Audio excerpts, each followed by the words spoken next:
say kuti ma technocrats samalikonda dziko lino ndi amabwera ano amuchite nthansi nduna ija apa bwana timatero apa mupeza kena apa bwana tagwirana apa ukakhala wiki umatengeka ndi zimene zicha ndi umayiwana anoza ntchito memo pitira umene kucha. So to fix this problem it's not only nduna koma tiyambire kumusiku tikonze ndithu tisinthe tibwereseka system kanyiwane koma system ikakhala yomweyo olo tisinthe ndunazi system ija sikonzeka yokha. So tilibati pochita recover 750 million. Ineyo ndimamva Zulu waziti Zulu kazana Attorney General Zulu amanena kuti 516 million euros ngati sibwera abanga resign. Ine ndikuona ngati akuchedwa akanango banga resign. And I'm calling for his resignation because information in now, monitor now as a committee. Could in drama ija? Can I read it for you? Yeah, please. And mbonomene undodolo ku court mukozobera nawo. Kwambiri so. Undochokera ku bank, ku bank. That is why sana fune kuti Eco Bank abwera bangidwe interrogate mu joint committee. I'll read you just one statement, a last statement on the 516 million Attorney General euros. Yes. Okay. The paragraph says, on 20th July 2022, a month after the second transfer, the bank received an instruction from the customer to recall the 516 million euros. It's saying after a month, yeah. SFFRFM now advised the bank kuti mutita ndisenda maicha ibwerere diru ita ya puliga. The bank effected the recall on 21st July 2022 to Citibank, and in response Citibank indicated that the funds were already credited to the beneficiary's account. As such, the recall would only be successful if the beneficiary releases the funds to Citibank. I hope you understand. Break it down for us. Okay. Break it down for us. Chikuchitika hapa ndicho kuti tikambira 181 million. Yeah. It was not refunded from Barkach. Okay. No. It was money that was quickly put together kunoko kuti poti nkhani ya pulika a president na kuti ndrama ikubwerera tiye ndipeze ndrama tingokanga tionese kuti ndrama ijayamba kubwera. Ndrama ija inachokera Malawi momono makwacha. So there's no money that has come from outside. Two, what this statement is saying ndiona kuti Eco Bank communicated to Citibank kuti tibwezereni ndrama ija tinakulipirani ija diru kunoko yasokonekera a bank ya Citibank ayankha papa kunena kuti ndrama ija tinampasa kale mwino wake. It was already credited to the beneficiary's account. Mwinoke usange si ndrama natenga. Anachotama mu account. Ndiyo kuti ndrama imene ibwerere. Mukufunika niyo kuti mumpeze mwinokeyo munapanga naye deal yo. Yeah. Atenge ndrama ija ibweresa za ipange deposit ku account ku Citibank. Ndiye Citibank tikubweza ndrama yo. So I'm surprised pamene Attorney General unena kuti ndrama is frozen. Where is the money frozen? I don't want watch. Kodi nkhani imene iyi pamene afika hapa Brian Attorney General he wasted taxpayers money kupita so ku Germany. Kodi ulendo ku Germany amakasaka ndrama akutero yomwe. Yes. Ndukhala kumene ujaga 1-2 weeks. 750 million iso wano tikapalikiza zina ndi zina zikuchitikazi ndrama ija is in excess of $1 billion. Now we have a fully functioning embassy in Germany. What is the use? Attorney General anapita chabwino mwapita nkhani ili sensitive kuna Malawi akudikira kuti mutengerako zotani mwabwera bwanjo sabanga press briefing osa uuza mtundu wa Malawi kuti kumene ndinapitaku ndatolako izi ndapezako izi koma akuziwa chilungamo. Ine ndikunenesa pano kuti ngati 516 million itabwerere ikhala yochokeraso Malawi momuno. Otherwise ndrama inajedwa yonse 750 million yonse inajedwa. What they're trying to do is to cover what the president said. Document yemene mwawe ngai yujogera kuti ndinene kuti ndifika pa document yo mandiambire kumene uchokera. Okay. Titasankhidwa ku joint committee. Yeah. Ndiye tinawuzidwa kuti anthu mwasankhidwa ndi awa kumene kumusankhe leadership yanu. Ndiye anthu ajana sankha ineyo ndi Honorable Gladys Ganda ngati ma co-chairs. Tinakhala pansi timu yonse ndikuyamba kuchita list down ma stakeholders amene anali involved in nkhani kuti ayambe kubwera kuzaonekera ku committee. Oyambirira kumayambirira kunali Ecobank. Why Ecobank?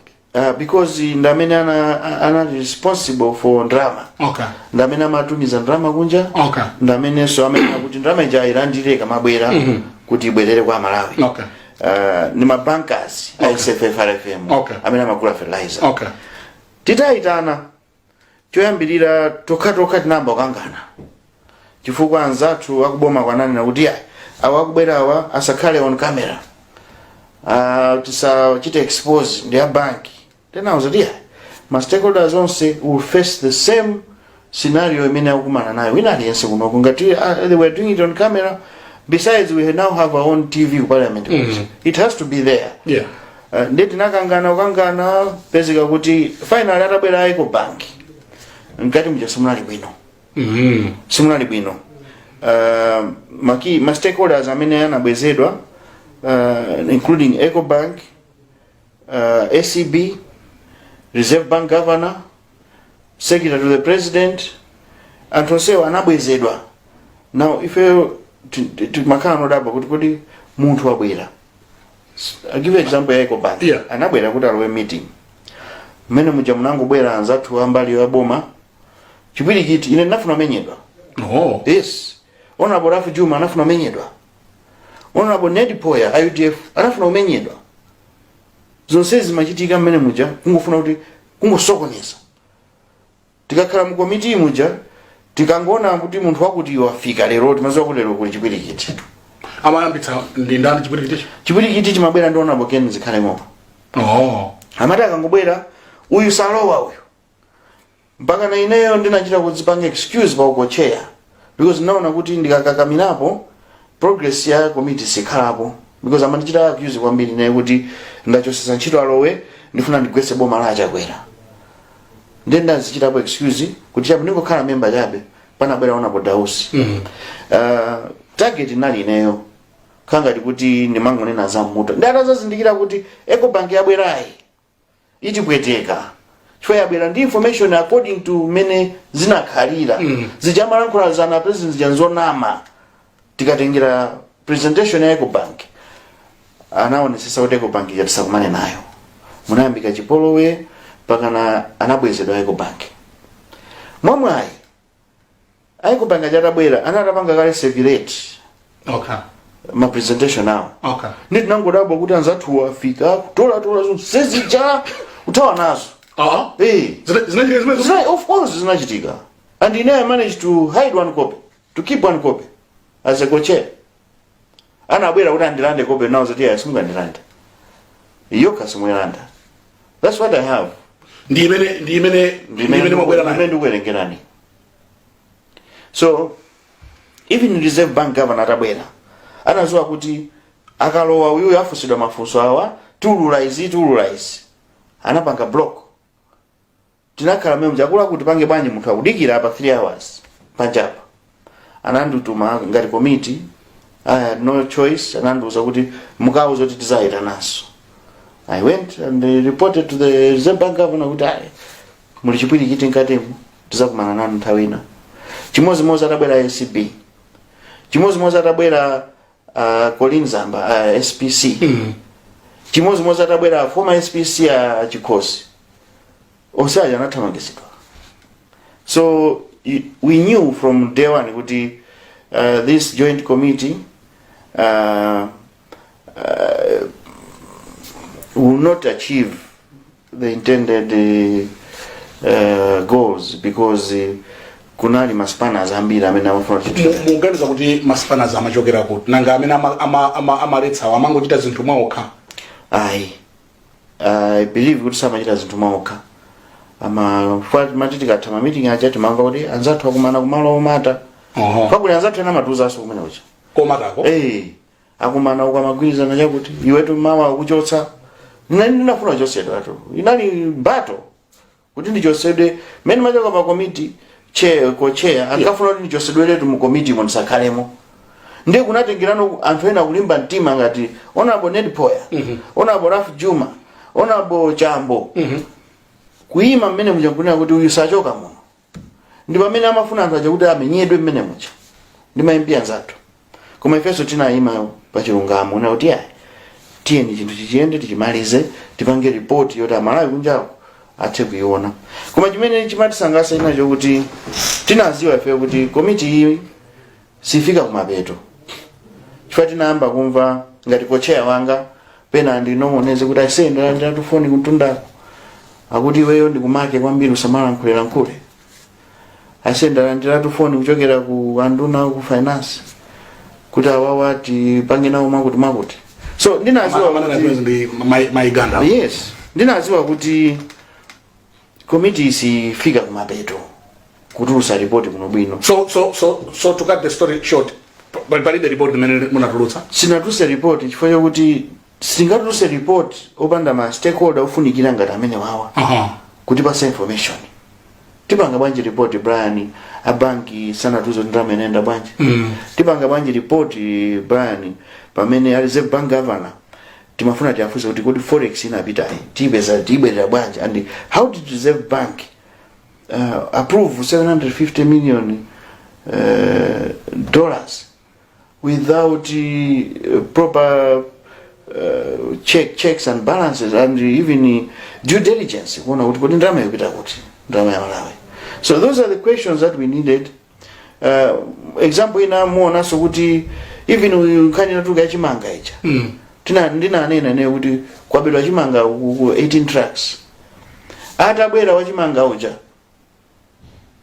kuti alowe timuchita interview napezeka kuti anakanizidwa koma atatuluka manje iyo janakapereka interview kama reporters sama nena kuti nkhani ili ku court ndesi simunga ikambirani so ngati zimene tinamba ife kuja ku anauzidwa kuti asalowe ngani ngati ili ku court then why did you say it to the reporters? Because anamasuka kwambiri kwa reporters ananena kuti ndizoona ineyo ndaba chimanga ichichi koma mukaone sesi chimanga kwati maiko chathako ichi mukulimbana nacho ine chinchaching'ono chabe chambiri chabedwa ndi akuluakulu ananena kuti kuli big fishes tichite break pang'ono tibweranso posachedwapo nkutheka kuti mwango tipeza kumene ndili ndi Honorable Samir Suleman wapa mpando wa komiti ya zaulimi ku nyumba ya malamulo tibweranso posachedwapo. Wow, I think cabbage looks amazing on the door. The electric blue cuts it for me. Come on, look at the tango, candy pink, burnt orange, ochre sweet lime. Do you like what you see? You can dream it and live it. Download your Rainbow app today and begin the magic of transforming your home into a fabulous space.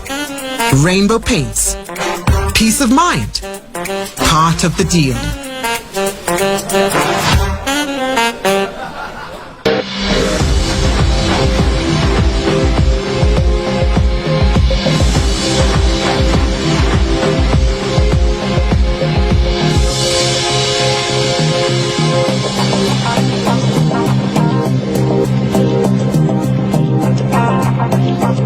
Mubonera kanema wa Times tili katikati mwa gawo la chiwiri la Times Exclusive ndi the Honorable Samir Suleman wapa mpando wa komiti ya kunyumba ya malamulo yoona zaulimi. Ndimafuna timalize nkhani imeneyi. Inu mukuti muli ndi umboni kuti ndalama zidatengedwa ku Germany. Attorney General akunena kuti account has been frozen. Timveziti ineyo zimene ndikunena zimene ndikuona ndizimene ndili nazo. Chifukwa Brian, what we should know is that this money, according to this document, and the document you made ku bank. yes. Okay. This is it has all the attachments. Okay. Including the fund transfer receipts. Okay. And we are talking of the money. I read to you this paragraph 4 on recall of funds. Yeah. On 13th July 2022. Yeah. This is July, when they were trying, a month after the funds were transferred. Meaning this money was transferred in early June. June. We are now in December. They started recording this money in July. August, September, October, November, December. Where is the money? Tisamangozi kuti ndama bangalo freeze. Mesa ndama yendetu. Sana tipase fertilizer. Ndama jimena kubelera. Timona ngati kupita kwao atabo chakaka ku Germany.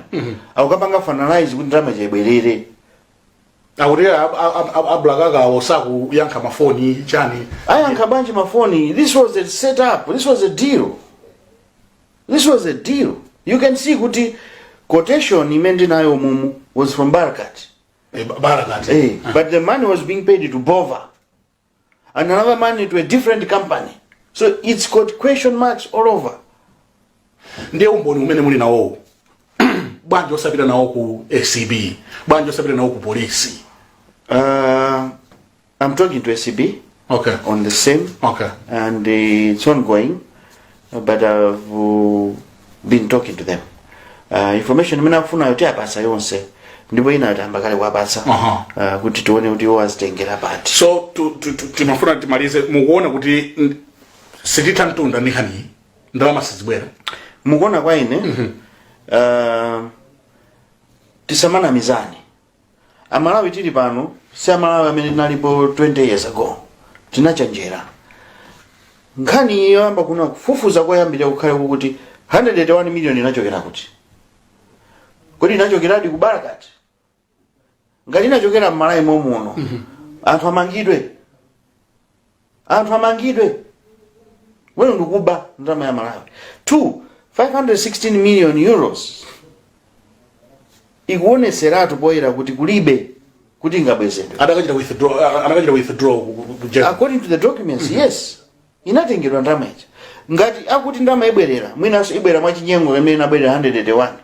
Kuti angotapa pena pake konkuno kuilowesa khangati kuti ndama yabwezedwa. But I can guarantee you today, Brian, if you go to Eco Bank today and Reserve Bank, you will not find kuti 181 million inachokera bank ya kunja. Inabwera magwacha pamene finaibira $. Kupwetekana kokha. Nkhani iyi mwina ena tukitenga simple. Koma it is a starting point to clean up the mess that is there. It's not only this. Ineyo ni mazisata zizi kwa agriculture. Koma I'm sure kuti mupite ma ministry minamo. Ndizo mwezi. Munakamba nkhani ya chimanga chimene chasowa. Yes. Akula akudziwa nkhani. Kwambiri. Inu simunaone ma pictures amu kamera sosa chimanga. Soma kai muwaona inuyo mu social media. Anaima ndindani. Ni munthu ozwika muno bwino kuboma. That's why iye ujana ndi mphamvu. Olo pano ndikunena pano. Sikuti zinatatu. Zikuchitika. The reason imene nalira ineyo kunena kuti musaseke hard mark. Fana ziwa kuti afuna imaliza hard mark. And ndina imapo ineyo parliament nthawi nake kunena kuti mukupanga chiganizo kuti hard mark misamuse kuchoka ku south. Ibere ku central. Mukulakwa chifukwa kuti company inakhazikika ma head office komanso company sithandiza anthu aku south okha. It's national wide. Ana ima agwengwe a finance minister ndikundisusa kuti aiboma silinga samusa adimaki. Tikata interview mwaimbira kwa adimaki mafuso tikona nasamuka akuza not head office inasamuka ile kulilongwe. Ndiye kupusisana kuti kana chepesa. Tinazi adimaki yasamuka kulilongwe. Yes. Adimaki kugirira ntchito kulilongwe. Tinaziwa ife kuti kutseka adimaki uku afuna ibere. po yankhula nthawi imeneyo ankanena kuti kuli chipwirikiti chambiri ndiye pofunika kuti tikonze ndipo adapereka zimene zakhazi kuchitika kumene. Yes, bani maboma awiri onse akatatu apita mbuyo kwakhala kukuchitika akupanga nditu set up kukapanga research ukaona kuti wale adimaki tingaithandize bwanji. What is my recommendations ama report onseyo amabwerawa. None of the reports inanenapo kuti museke adimaki. It has talked of recapitalization, it has talked of tightening physical expenses and management staff and the like. None of them ever mentioned to say close Adimak. That's why if we were surprised kuti azitenga kuti mphamvu nduna kutesa Adimak. I mean Adimak was formed through a parliamentary act. Tinangomva so mu press. Tinangomva so pa press kuti sana titane so press. Kuti obasi ndatesa Adimak. Chinthu choti chinamangidwa ndi parliament act. And the only kutesa Adimak. I think the word is not kutesa, the word is kutseka. Kutseka. Yeah. Kwa ife yondi chimodzimodzi. On chimodzimodzi? Because chikuthandizikapo Malawi ndi chani through Adimak. Palibe. Amene ali 99% shareholder wa Adimak, the Minister of Finance, not Minister of Agriculture. Ngati kunali kutseka Adimak, anena kutseka Adimak anala finance, not agriculture. That's why ife tinazowa kuti akutseka Adimak agriculture afuna abeko. That's why mukuona pano mpunga worth over 376 million anapasa anthu awo kulilongwe paka pano over years akulipira. Pano so patuluka nkhani ya cotton lint tonje yopanga kale over 250 million apasanaso kuchikwawo yapita ndalama kulibe. Chimanga chonse chimene chinali m'madebo Adimak chimanga padakali pano ngati cha Salamo ndi cha banki basi. Chonse cha Adimak chatengedwa. Pano ndikunena pano chimanga chidakatulukabe kumpoto uko kulowa mu Tanzania. Pano ndikulankhula pano. Koma tikalankhula and you know ifeyo nthawi zina anthu amanena kuti mukupangapo chani. Mukupangapo chani. Ife ndikungowaonesesa kuti kodi boma likwenda bwanji. Pakachola kuika titokosolepo tinenepo tipereke advice. Zili kwa iwo aja kutenga advice yathu ija kapena kungozitaya kumapanga amene akufunira ngati mene zilili pano. Chifukwa kulankhula nditi kulankhula koma sitingapange beyond that. AIP ikuyenda bwanji ngati chair wa agriculture committee. AIP chaka chino ndiye yasokonekera kwambiri. Vuto ndi chani? Zomwezi zakhala zapangisa ndi zomwezi. Okay. You remember Brian kuti parliament ma MPs tinapanga mbali athu. Tinanena kuti boma tikumalipasa ndalama mochedwa. Ndalama yogulira chimanga kwa alimi ndi ndalama yogulira fertilizer wa AIP. Chifukwa chokuti budget yathu imatha mu June. Pamene kuta budget pesa kuti tikamati tipase ndalama zina aku Adimak achota kugula chimanga. Mavenda ndiye kuti alowa kale fanthu amakhala akolola kale. Tinasintha ndi financial year chaka chatha chicha ku parliament kuti ibwerere mbuyo. Boma zipasidwa ndalama nthawi yabwino yogulira chimanga plus iso yogulira fertilizer. Koma nzomvetsa chisoni kuti titapanga ifeyo mbali yathu. Tinembekiza kuti zinthu ziyenda bwino. That's why I think even a president anapereka deadline kwa nduna kuti pomafika September ngati fertilizer kasana bwere ndicho sana ntchito. Fana aziwa kuti nthawi ndi yambiri. Okay. Ani nthawi yambiri anthu wanga. Andi akanapanga zinthu mwachilungamo. Simwenzi kudandaula pano. Kufa nthawi ndi tinapatsa. Ama kudandaula ni mpaka lero alobeni lowe kuti mudachotsetsa ntchito. Ndinachotsetsa ntchito sine. Okay. Chifukwa ndinalemba ntchito sine. Okay. Amene analemba ntchitoyo ndi amene anapatsa deadline. It's on air. Maklipi mwina mnawo. A president akunena kuti inuyo ndi a deputy anu ngati simbweresa fertilizer pofika September ndicho sani ntchito. Ine kunalibe. Yeah, but the hearing him talk atabwera kudzaonekera ku committee anu. Of course. Amanena kuti inuyo you have been born against him. Koyambirira nagwira nawo bwino ntchito kwambiri. Okay. Kumapeto ku ndikhulupirira kuti mwina chifukwa Alowe sanali just a minister of agriculture. He had so much powers within the setup ya boma. Oh. Yes. Yes. And ndikuona ngati kuti zinakuza kwambiri kuti ndacho mwina ndaulula zinthu senior member wao wamkulu kwambiri first mamveka sikuti palika connection na president. Okay. Basically kuti mwina wachosedwa chito koma kunena chilungamo ineyo sinayang'ane kuti kodi ndi Alowe ine nangona zolakwika zimene zichitika kwa Malawi chakutibwerere ku AIP kukonza kwake nkutani. AIP itesedwe ite tikati kuta sikuti pasakhale so ma subsidy program koma mmene lili pano pa AIP ndi chinthu chongoberako ndalama itesedwe tipeze njirano kuti tifuna tiathandize alimi athu tingathandize bwanji. Brian, Malawi has different soils. If you go kuchikwawa chimanga sichita bwino. If you go to madera ena ngati neno kuthambani kucholo uku, people prefer mukapita kucholo kumpeza kuti kuli nthochi pano pa kucholo madera ena kumene ku chigwa cha kucholo ichi anayamba ulimi wa mkaka ng'ombe. Mukapita ku central mpeza kuti chakunchinji ukuthonyi anthu akulima foja pano yamba soya. Now that's a very welcome development. But what are we doing with our subsidies? We are spending huge sums of money kugula fertilizer wa chimanga. Pamene madera no ambiri panopa sakulima chimanga. That's why mukakampasa munthu kuchikwawa fertilizer oti yeyo munda wako ali mathonji angogulisa fertilizer kwa mavenda.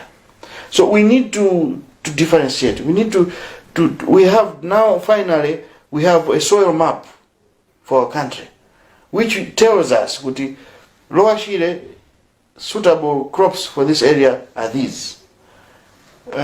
Eastern region, lakeshore areas, suitable crops are these because of the soils. And tipeze njira yapasa anthu amene aja fertilizer oyenerera ndi zimene akulima. Nthawi ndi imene ikufulumira tipite ku chipani pang'ono. Yes. Kodi bata labwerera ku DPP. Tidaona ko pano kumwa akusekerana ndi amutalika kumangochiko. Yeah, ndi chinthu chosangalatsa kwambiri. Inu mwakwera iti kodi mwakwera yana nkumwa ya kabambe ya mwanamveka akapeta ya msaka. Ndinene kuti ndine wa DPP. Iya ndi ufunsa kuti mwakwera iti. Ndimamva kuti khangati kwa anankumwako. Anankumwa of course magwira nawo bwino ntchito kwambiri. And ndamene ndinawo close. So to answer my question, mwakwera ya anankumwa? Ndimagwira ntchito ndi anankumwa. No. Ndikufuna muyankhe funsoli. Mwakwera ya msaka ya kabambe ya mwanamveka kapena ya anankumwa. I want you to answer in po yankha funsoli mene. Mwakwera ya ndani. Okay, ndikuyankha. Koma ndikuyankhe ni moto. Muyankhe kae ndi mutifotokoza bwino. Mwakwera ya ndani Suleman. Ndimagwira ntchito ndi anankumwa. Okay. So to answer my question, mwakwera ya mukhoza kunena kuti ndakwera anankumwa. Ndikhoza kapena mwakwera? Yeah. Ndikuvomera kuti ndimagwira ntchito ndi. No. Funso ndiloti mwakwera ya ndani. Mwakwera ya anankumwa. Yes or no? Ndakwera anankumwa. Okay, yeah. Please. But I'll give you reasons. Yeah. Pachicho timati pachoka nzako pali malo. Okay. Now mpunga mene unalipo ine nimeona ngati kuti unabwera ndi leadership. Of course, with so much respect for my president, Professor Arthur Peter Mutharika, and I have nothing against him, and I would love to work more with him. But the fact that he came out and said kuti sindizaimanso, you know, after we lost, ananena poera kuti sindizaimanso. Now, anthu anazindikira bana wasaimanso. People showed interest. Onabo Nankumwa, onabo Nsaka, onabo Namveka, kuli Agadama, kuli Abusatwa ku Machingawa, Ambewe, kuna lenaso ku America, mata Angalande. Anthu atatuluka. Akabambe mwacho? Akabambe ndikuchaku mapetopeto kuno, kumene atulukire wacho. Kumanena koyambirira. Anthu atatuluka. Now ifeyo tinakhala pansi ngati ineyo personally. Kuti kodi ku South munthu amene ndagwira naye ntchito campaign yonse and president wanga wa ku south ndiona munankumwa so far ndibe naye vuto. Why would I go and support munthu wokuti I'm not close to them? Banje ndichite support chifoti bwana sakuyima. Koma sindikumva kuti autayi. I've had poyankhula nawo ine pa masiku apita amanena kuti akuchita concert. Yes. Bwana ineso bwana ndacheza nawo. Okay. Bwana ake. Bwana anangumwaka bwana IBM. Okay. Mukamati bwana kunena IBM. Yes. Okay. And he's our president. Okay. And he deserves all the respect. Okay. Yes. Nacheza nawo not long ago ku nyumba kwawo. Ndinafusa so kusolemene kuti bwana timasuleni. Chifukwa mwina silence yanu imene kupangisa kuti mpungwe uzikhanga kuchuluka mchipani. Because anthu anagwira maonena kuti simuzayima. Ngati mukuyima tiuzeni kuti tikambe campaign yanu tikapangeza mene tikwena atataima mwa support. Of course, yes. Okay. Yeah. Komano anandiyankhaso chimozimozi mana abayankirane kuti ayi anthu ambiri afuna ndi imenso komano pano I've not consulted. Now kuyankha kumene kokuti akutisiya malere. 2023 convention sikalekale is now a matter of months. We need to know direction. Ngati kuli munthu tiyambe tikugulisiratu. So ningonena kuti padakali pano nzosangalatsa kuona kuti APM ndi KN kugwirana kukhala malo amodzi zimene zimene timalirira ifeyo. Okay. Because ndifana amodzi. Kukhala kuti tugwira ntchito ndi KN amene ali leader wathu ku parliament si chifukwa choti chindipangiso kuti nensi no DPP. Okay. Iyayi. Komano to president wathu Professor Peter Mutharika enawa ndamena kufuna mpando wa professor. So ikazakwana nthawi nditutiza muzatuona no bwino kuti kodi nafeso campaign. Yeah, but to answer my question, Mutharika atanena kuti aima you don't have any problem. No, I have and no you problem. You give him all. It's within his right. Okay. Yes, I have got no problem. If he feels he's ready for it, yeah, and he's got the energy for it, yeah. Mind you, it's not a small job. It's a big job. We thought after he has done a beautiful job and brought in a lot of development, maybe it was time, after he said it was time for him to relax and retire. But it's up to him. As I said, he still has another term. It's up to him to say, no, I want to finish my second term. Here, TNO Convention, because what we want is his blessings. Yeah. What we want is his blessings. Okay. Atirole kuti tikamenyane muno convention kuja zachibale. Yeah. Amenata wineyo. Amdalise. Okay. Amsupport. Pamene tikupita kumapeto, talking now back to national issues. Are you optimistic kuti nkhondo yothana ndikatangale tiwina kapena ngati dziko? And what needs to be done to fight corruption head on? Mapemphero? Aye. Mina soma mapemphero ndamena kuti lakwisaso. Chifukwa Bible imanena kuti usadya thukuta lako. Not usadya mapemphero ako. Tizipemphera koma kuti kugwira ntchito. Tizipemphera kupemphera corruption kuti ite koma kuti kupangaso zinthu zokuti corruption ijaitedi. Tikuona atsogoleri athu akupita kapemphera kugwada koma zimene zikuchitika kuseri ndi zimene zikupempheredwa zosiyana. So it's not balancing. Ndinene kuti katangale azatha koma usati panopa. Sitili serious. Brian kuyambira kuntunda. No. Kuntunda wewe. Nanga Brian ngati munamva zimene anayankha parliament kuti boma sili kuziwa kuti anti-corruption bureau director wamangidwa. Are we serious? Boma sili kuziwa. Kuma pali ena within the boma amene akamanga anti-corruption bureau director.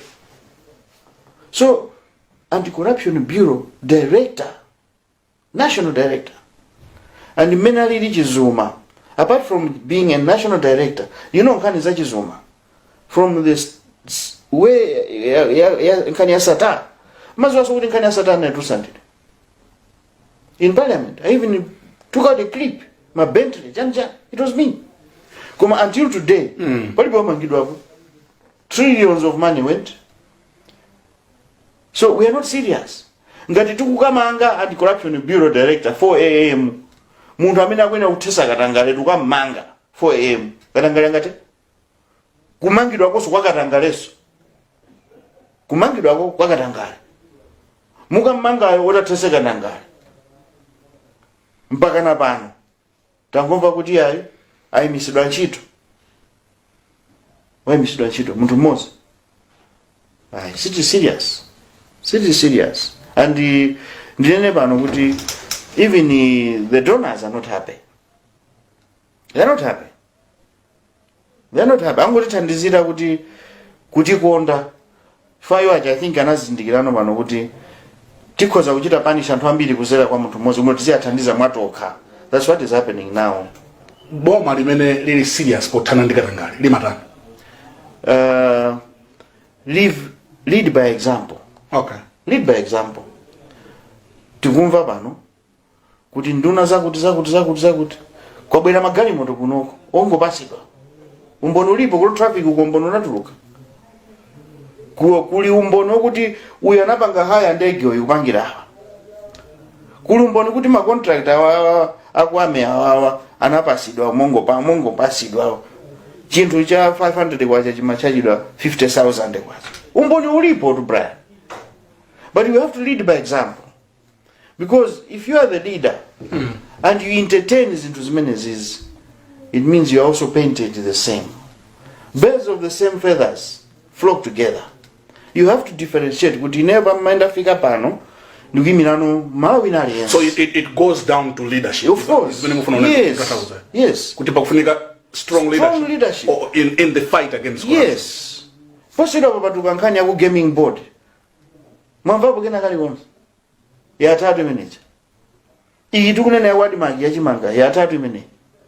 Awa mabilioni aku fertilizer awa ya 3 minutes. So you cannot tell me kuti we are serious. Ifeyo we are whistleblowers. Tukwathandizira boma. Zimene tikupanga zitu sukudana ndi boma. Ndipo musamaone ngati kuti tinditageti kuti ineyo yes I come from DPP but I love my country. Bani mene makulira inuyo mwina aso ndakula wesi. Standard 1 to standard 8 chigumula full primary school CCP school ine. I've never gone to a private school. That is how I've grown. Mene makulira inuyo mwina aso mwina wesi. So sizandale ya? Sizandale. Kuma kuti takula chonchi tavutika tinthe kuti ana atopa sogolo asasayende meza enda FM. Kuma kupeza kuti tikwathandizira mufati kama pangezi chimakhatu kwa a president taona nitu ya pangezi taona nitu apa uchitikeza so ukona president aja akupita pa podium akupanga target weyo aja adakale bombo ndio mamba no question mark kuta a president akanatondita nato kuda sei tandone sezimiro kunenazi ndi ndani akupanga izi so kukambika ma shielding umene kuja kuti ayi uyu wako agriculture akungolankhula mwakuti pamene ndesana ndimve ndeti mambano kaika kuti kodi izi tithana nazo kamena tingopirira mmene zitakhalire nyengo imene iyi ndipo metafika nthawi yatithera. Are you worried mukama yankhula chonchi? Are you in any kind of danger? Yes. Yeah. Issue asata itatuluka I was under threat because I naibelesa issue ichi. Issue ya makatero itatuluka. Iloma nabelesa issue yoti kuli makatero who are hiding behind the fertilizer association. Kuli antu 6 amena wajita supply fertilizer. None of them is Malawian, but they call themselves Fertilizer Association of Malawi. That was a cartel. Imene mpaka antu ananibelea kunyumba. Issue ya 30 billion in 750 million. Imene yoyo olo ndinema screenshot. Na kuti mpaka na people were planning kuti andichite chipongwe kwambiri. Komano brani nene kuti ngakhale my life is under threat. I will still stand for chilungamo. Ngati kuli kuphedwa ifa yoti ndayankha chilungamo ndizafa osangalala. Sindiwo pa chinthu, sindiwo pa munthu, ndimangopa ine ni Mulungu. Komanso pamene pali chilungamo simungandisunte olo ku parliament azakuwuzani pamene pali chilungamo sindisunthika chifukwa ndi nthawi yokuti tikonze ziko sikuzabwera anthu ena ozatikonzera ziko ndifeyo basi ani yake tilikonze ziko lathuli. Taonani Mozambique imene kutukukira, taonani Zambia, taonani Tanzania, my neighbors, very far from us. Very far from us. Look at Zimbabwe. Zimbabwe Manoba has picked up kwambiri, but they got their independence in my 80s, if in my 60s. We are still struggling. Chima ndipeleka kwambiri Brian. Pasodwa manapita ule Lesotho. Analamula kuti munthu asamalimire sokaso. And it's interesting to see. Boma linagula matractor kwa siasia. Anthu amakapanga tractor ija amangogula mafuta. Whatever the fee imene ilipo samalipira cash. Akakolola. Koma kuti mupite mukaoneka ziko kakang'ono, it's now producing more than us. Ife chikuti bweteka ife ndi kasu. Kukakamira kasu ya 18 chakuti. Kasu lija, we need to do mechanization. We need to progress. We need to move with times. Kasu la ticho la misana atu angati. Kumaso siku lonse pano ndi hapo. Sizitandiza tikakamira kasu. We need to modernize. Honorable Samir Suleman, phungu wa nyumba ya malamulo komanso wapa mpando wa komiti ya ulimi ku nyumba ya malamulo, nkutheka kuti mwina pamene ndikumaliza, I wanted to give you a minute for your last thought. Amalawi atayiwala zonse zimene takambirana pano, chinthu chimodzi chimene they should sleep over it madzulo ano ndi chotani za dziko lino. And I want you to look at that camera. It's tricky, but Brian, what I can say is that ndi anthu ochepa amene tikukonda dziko lathu Malawi muno. Ndikupempha usogoleri. Kuyambira kuntunda, kubwera kunduna, kubwera ku ma technocrats, ma directors, tiye tikonde dziko lathu. Chikuchitika pano pachi sichikondi. Tikati tipite pena pali ponse tikumva nkhani yokuba ndrama, kusowa ndrama, kusowa zinthu zathu zomwe za Malawi. Ine ndikuona ngati kuti ni nthawi yokuti Malawi tikondenso dziko lathu, kuti mwina ana athu azapeze zinthu zabwino kusiyana zimene takumana nazo ife mbuyo. Honorable Samir Suleman, ndikuyamikeni kwambiri. And I see a lot of patriotism pa dziko lino. Ndikuthokozeni kwambiri chifukwa cha chidwi chimene muli nacho for a better Malawi. Ngakunyalirani namusi. Pamene panso ndiye pamapeto a programu yathu madzulo ano ya Times Exclusive. Nimacheza ndi Honorable Samir Suleman, phungu wa nyumba ya malamulo ku Blantyre, komanso wapa mpando wa komiti yoona zaulimi ku nyumba ya malamulo. Malomwe ife tonse kuno ku Times headquarters ku Blantyre, kukuyamikani pokhala nafe madzulo ano, and goodbye.